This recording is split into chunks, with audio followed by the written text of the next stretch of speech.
Hello and welcome to At the Redline Podcast. I'm Alec. This is Kathy Colkitt, a friend of mine that I've known from the real estate investment world.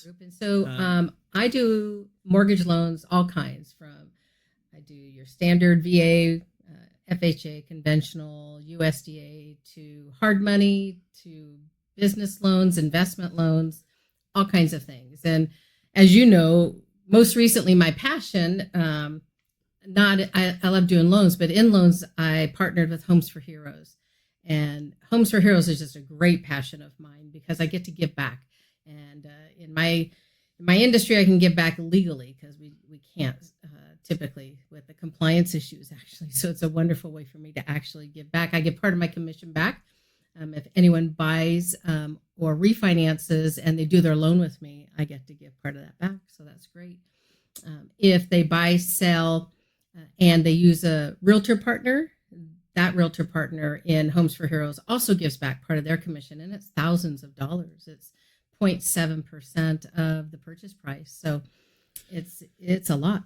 So we were going to go to Homes for Heroes, but since you brought it up.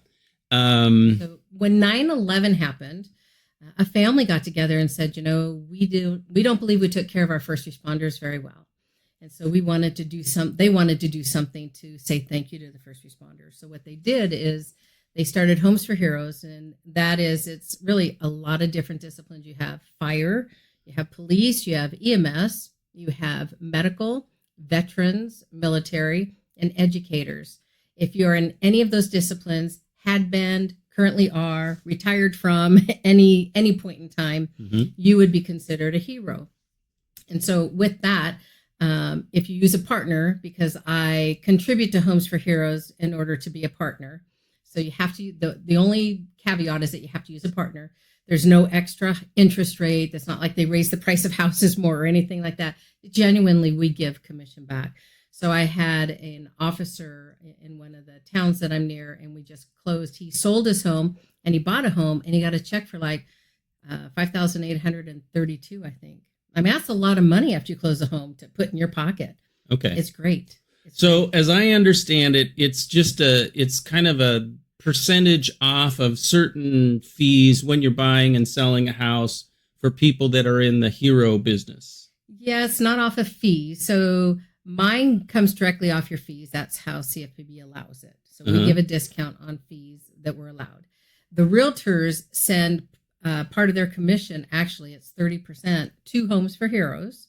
And then Homes for Heroes does 0.007, or 0.7%, however you do your math, anyway, of that back to the hero. So you get the check about 2 weeks after closing. So they actually get money. The money, dollar, yeah. They get dollars back. Dollars back. And you get it off the sale and you get it off the buy if you're doing that as well. And they're not, so if let's say there's someone out there who used to be in the military, used to be a firefighter or a cop, obviously not a chaplain. We should add chaplains to that. But anyway, and they're ready to buy a house. They want to buy a house. You're saying if they use you and a real estate agent who is also a member of Homes for Heroes, they'll get a check in the mail after the house is purchased. Correct.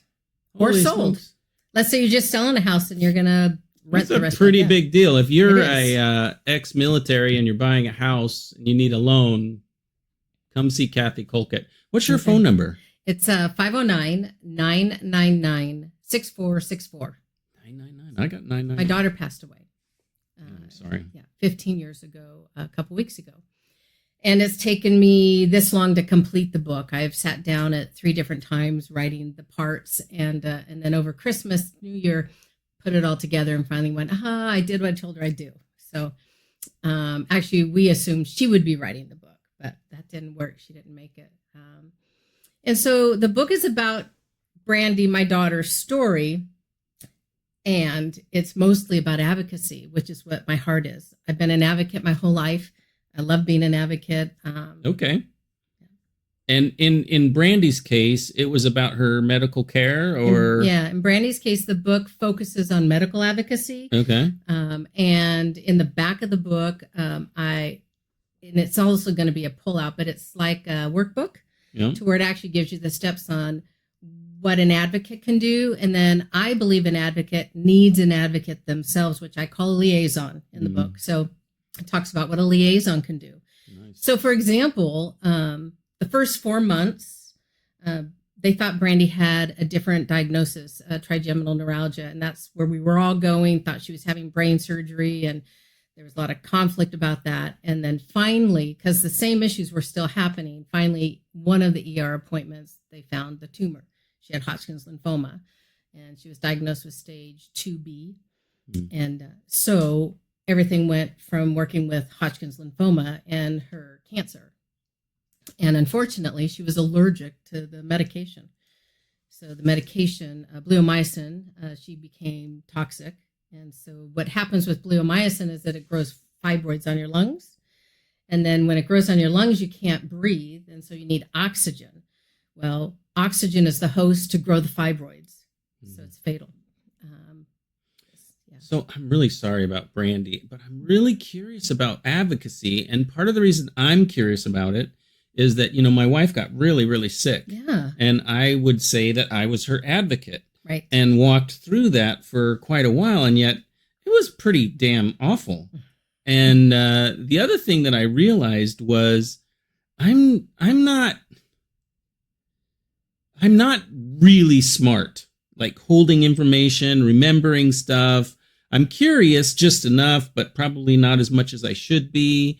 And I know that when the doctors, and I'm needle adverse, like I really don't like needles. I don't like hospitals. I really don't like doctors and nurses.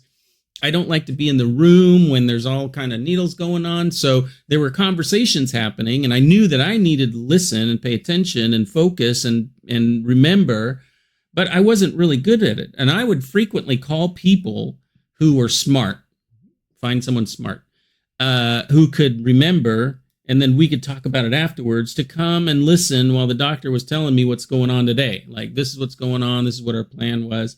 So I'm very curious, obviously your situation ended way worse than mine because my wife is doing amazing. She is. But it was quite a journey of advocacy. And even still, we still talk. Just the other day, we were having a long conversation about what happened and my role in it, and how in some ways I did very poorly.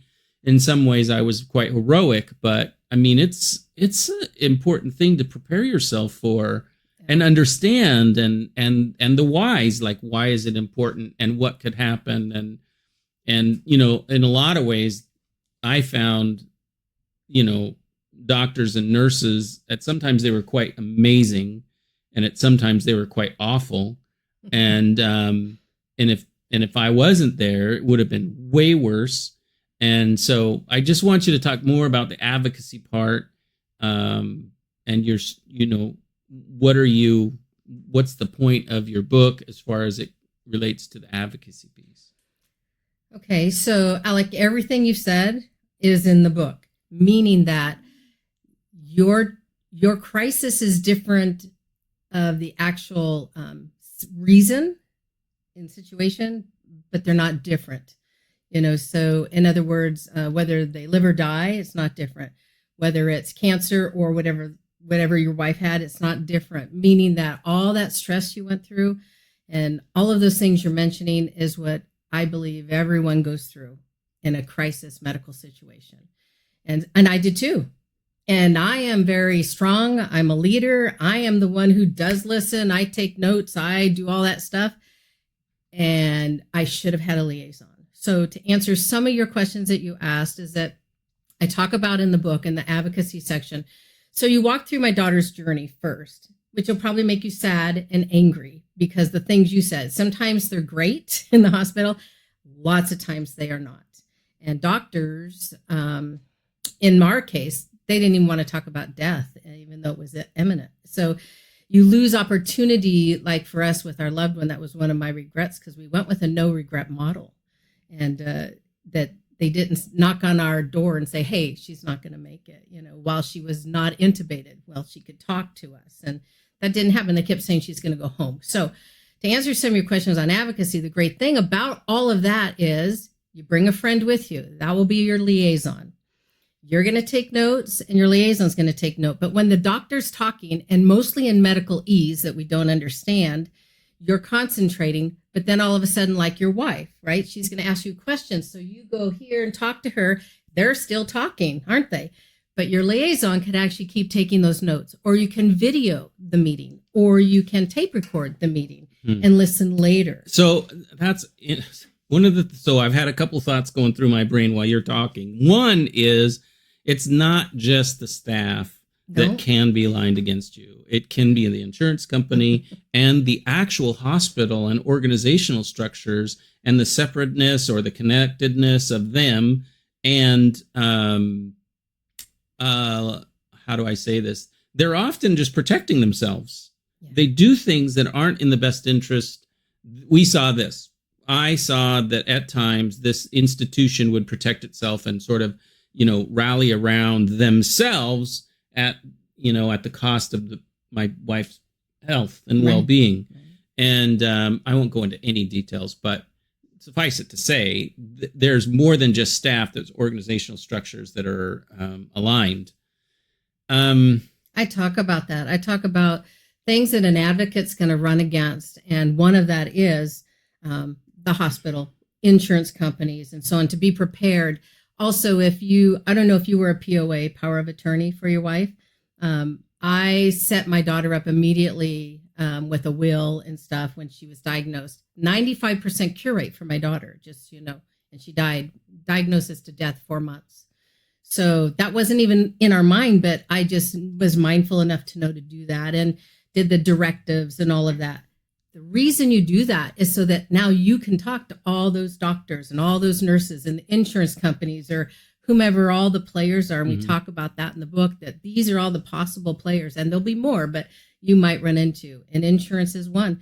We had the doctor saying there's no way they're sending a hospital bed to your home. And I'm like, well, there's no way she can be in a bed other than a hospital bed in my home. So what you get to do is you can call a care team conference. And legally, they have to all show up, either by phone, by Zoom wasn't really around back then, but phone, Zoom, or in person. And the social worker at the hospital has to set it up in a very quick, reasonable amount of time. And we did that. But it still took 9 days in a reasonable amount of time. But my point about that is that you then have the right to talk to them. You could video that. You could tape record that, all those kind of things. Because you're right. It's the hindsight that's 2020, right? I'm like, should have had this, right? Yeah. But I asked that insurance guy that was there at that meeting, because they have to be there. I said, that guy says you won't put a hospital bed in my house. And how can she get there? And he goes, we will do that. So it's a time that you can ask these questions. And my daughter was on oxygen, like 6 liters. You can't be on oxygen over 4 in your home. How do you propose we're going to take her home when they keep saying they're discharging her the next day? Yeah. But that's a great thing to have, is that ability to know. And so I tell those things in the advocacy. These are some of the things you can ask. These are the things you can do. These are the people you're going to want. These are the legal steps in the sense, I'm not an attorney, but, get a power of attorney, get the directives and stuff. So, Okay. So it's an interesting concept, your book. But what keeps going through my mind is all the people out there thinking, well, I don't need to do that. Who should buy this book? Who shouldn't? Everybody should have this book, especially as a resource in the back. Also, I have resources in the back of the book as well, plus note sections. But number one, I think every medical personnel or person in school for medical should read this book, so they understand from the other side of the coin, the perspective of not only the person sick, but the people helping that person. I think they should read the book. Nurses, doctors, CNAs, NACs, all of that. Okay. Absolutely. Surgeons.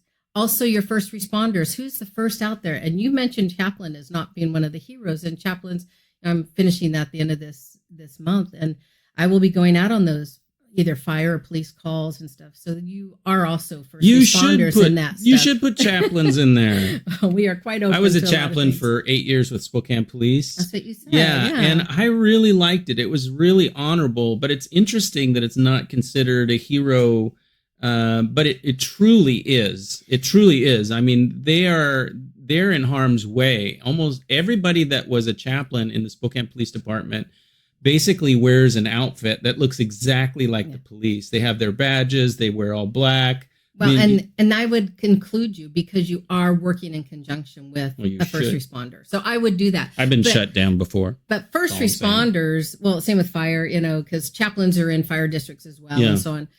But they're the first ones out there. And, suicide rate amongst first responders, veterans, and military is huge because of all they've seen and all they witness and all they deal with. Yeah. And because of that, this would be a great thing, not only for an advocate to help them through their crises of seeing all that trauma, but also to help some of those people that they help. Nice. So I do think that first responders, most definitely. And we look at educators and first responders as well. So educators, of course, how many kids do they get to come to school who have never been fed or never cared for, or come with bruises and so on? Advocacy comes in so many different ways. We're starting a new pin. So the pin is an A, and purple represents medical. But like military advocate is actually they're all A's, but it's like the flag, so it has stars and stripes and white on it. It's pretty cool. And then we have like financial advocate, and that's green, and you have legal advocate and so on. And we have 10 categories where. You're losing me. No. And really? I'm not because I'm not interested. I don't understand. I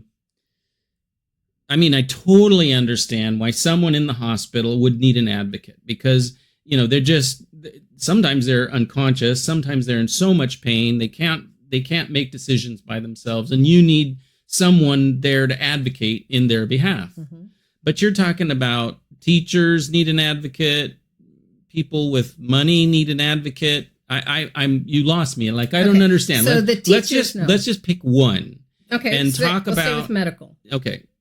Okay. Let's not do medical. All right. Let's not. Let's move away from medical. Okay. You're saying that people in the military need an advocate. Sure. People that have financial. What are you even talking about? Like, I don't mean to put you on the spot. Let's talk about medical, or excuse me, military. Okay. And from my. So my dad was in the military, my grandma's in the military. I'm not military, but they were. And as a loan officer, I do VA loans all the time. Okay. And unfortunately, and I teach classes and so on, most veterans, don't even realize they can use a benefit to buy a house. They also don't know they can use it more than once. They think it expires after a certain time, and it doesn't. They could potentially even have 2 of them at the same time. They don't know that. Okay, stop for a second. So this is very interesting information. Is this covered in your book, or is this... No. This is just true? This is true. Okay. Yeah. So my workbook, remember I told you it's like a workbook in the back? Yeah, okay. So the workbook will be pulled out, and it's medical if you want, but we'll have one on military as well. Then we'll have one on legal as well. We'll have one on financial as well. This is a far-reaching book here you got. Well, the idea is to educate. And to allow people to understand what to do when they have somebody who needs help. Okay. I had a gentleman friend. He got scammed like $300,000. He needs a financial advocate. Okay. Right. So it's all different life situations. Really, to me, it takes a village. Yeah. So if you do it alone and he was in the military because, I'll do it. I'll take my, you need help. We have friends. We need someone to help us through the process. It's such an interesting concept. There's so many pitfalls with it because so many of us are proud and don't feel like we really need someone to come alongside. I know so many people that if you said, I want to be your advocate for this or that, they're like, yeah, I got that covered. Thanks a lot. In fact, being a coach, honestly, it's one of the real struggles as a spiritual director and a coach. My job is to kind of be an advocate, right? Helping people see what they don't see, find clarity where there's not clarity, and help them find action. But as a general rule, most people don't feel the need to have that kind of eyes on, I guess. Assistance. Yeah, it's like they're like, yeah, no, I'm good. And it doesn't matter almost who I talk to. There's a general feeling that they don't need that sort of assistance. So, and what you're saying... Do you have coaching clients? Yeah. Yeah, because even though they may say that. They still do. No. I'm saying that the people that aren't clients that refuse, to meet me and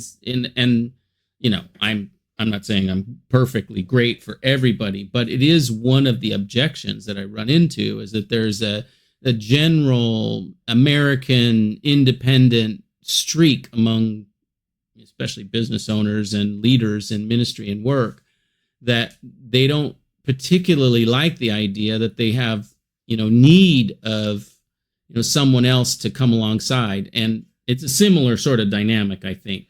Yeah, except with coaching, they're not they could be in crisis, actually. It could be that their company's failing, right, and stuff, and it is the awareness of that. Because I'm a certified coach as well. So not all people who come to coaches are in crisis.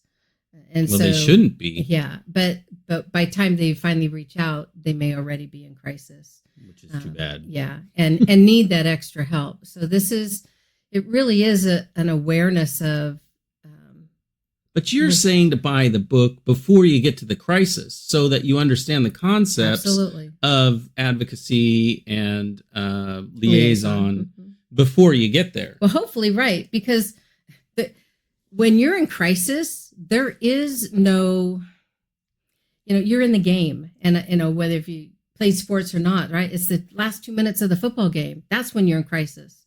And all the things come at you and you're making life and death decisions, with your wife. We don't need to talk about her illness, but, you are making those decisions on the spot and you're like, crap, did I ever hear that right? Do I remember that right? If you have someone there, if you read the book and have a knowledge of things that could happen, then you're going to be a little more prepared, like in anything, right? Yeah. So that when a crisis comes, if the only thing you remember is, hey, there's that book, let me go get that. And I can flip through the back end and do that. But it's like anything. We aren't born with that knowledge. Yeah. We aren't. You have to learn that knowledge. Yeah. And if we wait until someone's in actual crisis to gain that knowledge, we're not going to have it. Like me, as smart as I thought I wasn't. Yeah. And I could have been better at how I dealt with some of that stuff. Yeah. And I didn't. I mean, I did everything right at the time with the tools that I have. Mm-hmm. And I'm saying, here's a book that adds more tools. So I would say that every husband and every wife should definitely read the book. And seriously, if your parents are older than us, you should kids read it. you should read the book, especially if you're the oldest and most responsible child of the family. And then I think that every leader should definitely read the book. Yeah. And everybody in the medical field and in the that's well, and every pastor. Let me just say that, like every pastor should really have every chaplain and pastor. Absolutely. Is that when people face real trial, they look for someone to contact because they don't know what to do. I know that that's in my heart, right? If when Linda went down, I called two really smart people that I knew that could come and listen and pay attention. They would care about me, but they were also there in the moment to watch and observe. One of my buddies was basically, we would be talking, but he would have his ear to the room while he knows everything that happened because he's just got that kind of memory. And I was in a fog the whole time. So anyway, it's a big part of my journey with Linda, that's for sure. So I'm really grateful that you came on. How do we get a hold of the book? Stuff. The book's called Will They Hear Me Now? And we're hoping in the next 2 to 3 months it will be launched through Amazon.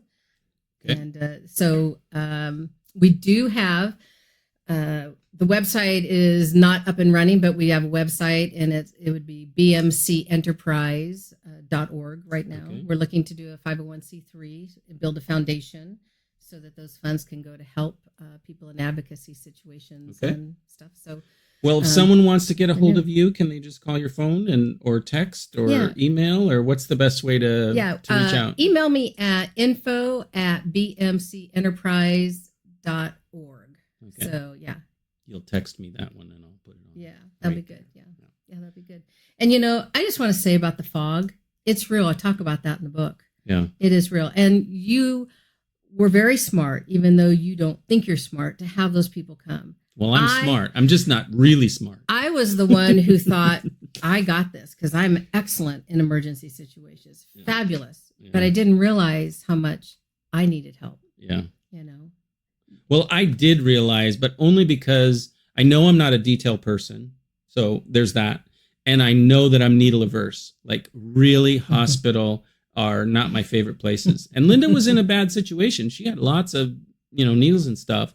And I knew that I was unable to really pay very good attention. They'd start talking and 2 or 3 minutes in, I'm like, I don't know anymore what you're saying. Yeah. Yeah. Well, I want to ask you a few more questions on my list. Who would you, in your journey that you've run across, would you most like to thank and why?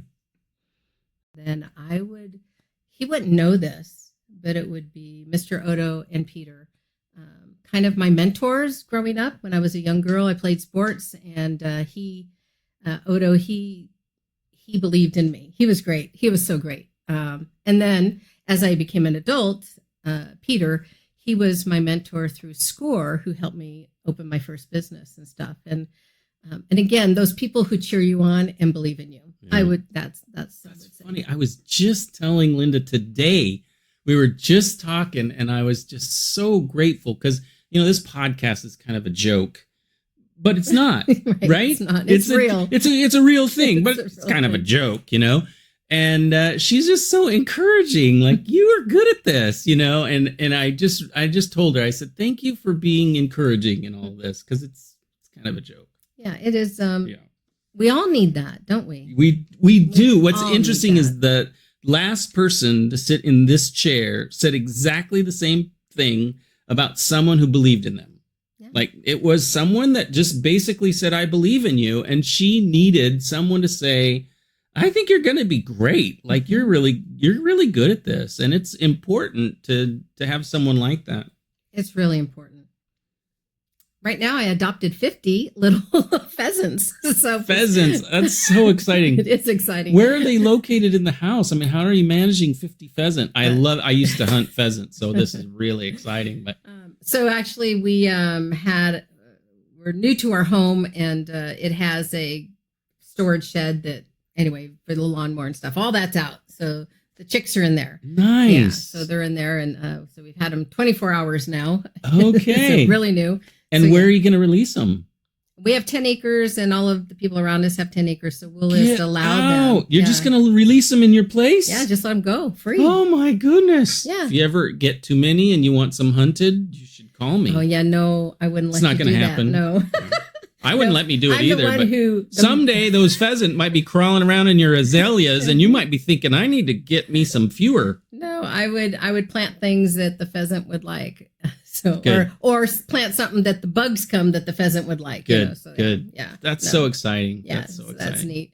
So the book is truly there. Homes for Heroes puts a lot of breath in my step, and I will be certified as a chaplain. I'm going to Chaplain Academy the last week in July. Nice. And so that's good for you. A lot of really fun things in my life right now. So, good. Yeah. Okay. So I am going to end with a question about burnout and busyness and overload. Not everybody can really identify. There are some people that never really burn out, but as a pastor, after 10 years, I realized that I was often operating at very high levels. That was more than I could really do. And the only time that I really felt at level was when I was at the beach. You mentioned the ocean. Like, I go to the beach to breathe. Like, really, the ocean is where I most feel at peace. But how would you say you've experienced overload or busyness or burnout? And if not, how would you say that you manage those issues in your life? Overload, I do that. And I know when I've overloaded because I'll be like late for an appointment or forget something. And I don't do that. So I'm like, oh, look at your plate, Kathy. Is it too full? So I have to adjust that, right? The busyness, if you know me, I'm very detailed oriented. I plan, I structure, which makes me successful in my world. Yeah. And that's what helps me. But I still do overload at times. Yeah. And it's good to say no, and it's good to say yes. It just depends. Well, I look at some people and realize, they have a special gear that I would call it fifth gear, like overdrive. Like I just don't have that. I'm happy if I can get into third gear once a week, No. I love that. All right. Well, thank you so much for coming on my podcast. Thank you for the invitation. Thank you all for watching. Yeah.